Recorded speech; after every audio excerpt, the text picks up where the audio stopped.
Je suis Monsieur Moïse Laré, psychomotricien au Centre Saint-Louis Orion de Bombaka. Le spécialiste de la psychomotricité fait partie du domaine paramédical. Il s'occupe des enfants qui présentent un retard psychomoteur. Et voilà, pour être plus simple, les enfants qui naissent et qui ont des difficultés à s'asseoir, à ramper et à marcher. En dehors de ça, il s'occupe aussi des enfants qui ont des difficultés d'apprentissage scolaire et des enfants qui présentent des difficultés au niveau psycho-affectif. Voilà, le psychomotricien prend en charge ces personnes-là. Le rôle du psychomotricien avec ces enfants, c'est d'abord bien les accueillir, leur offrir un bon environnement, une bonne affection, voilà, et ensuite travailler sur les difficultés comme la position assise, les quatre pattes, les retournements, voilà, et la marche, voilà. Maintenant, ceux qui ont des difficultés d'apprentissage scolaire, il faut apprendre l'enfant à accepter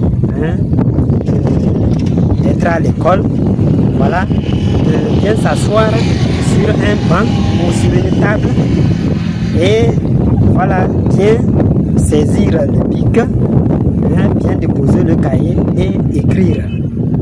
Écrire et bien écouter ce que l'enseignant dit à l'école. Je suis arrivé au centre quand j'avais l'âge de 10 ans. Voilà, c'est à l'âge de 10 ans que j'ai commencé à aller à l'école. Mais bien avant ça, j'étais allé d'abord à Tengueta. Et ça, c'est le centre qui m'avait amené à Tengueta. Sur l'opération. Parce qu'en ce moment, je n'arrivais pas, voilà, à marcher. Je rampais. Vous voyez? Donc, et en ce moment, je devrais avoir l'âge de 6 ou 7 ans. Voilà que j'ai suivi l'opération. Et à Tengueta, au Bénin. C'est après ça que je suis revenu au centre même pour commencer les études de CP1 jusqu'en classe de 3e. Après le BPC, je suis allé à Mango, voilà, pour continuer les études. Après avoir obtenu le bac à Mango, le directeur de l'époque, le père Fabio, il m'a proposé, voilà, la psychomotricité. C'est à partir de lui que j'ai découvert la psychomotricité. Et il m'a fait savoir que c'est à Douala au Cameroun que la formation se passe. Voilà, on a eu un entretien et après ça, je suis allé, j'ai fait 3 ans et après la formation, voilà, je suis revenu au centre d'Orion pour travailler, pour servir les frères et sœurs togolais et autres pays comme le Burkina Faso, parce que nous recevons des patients du Burkina, du Ghana à côté, voilà, et même certains, voilà, du Bénin.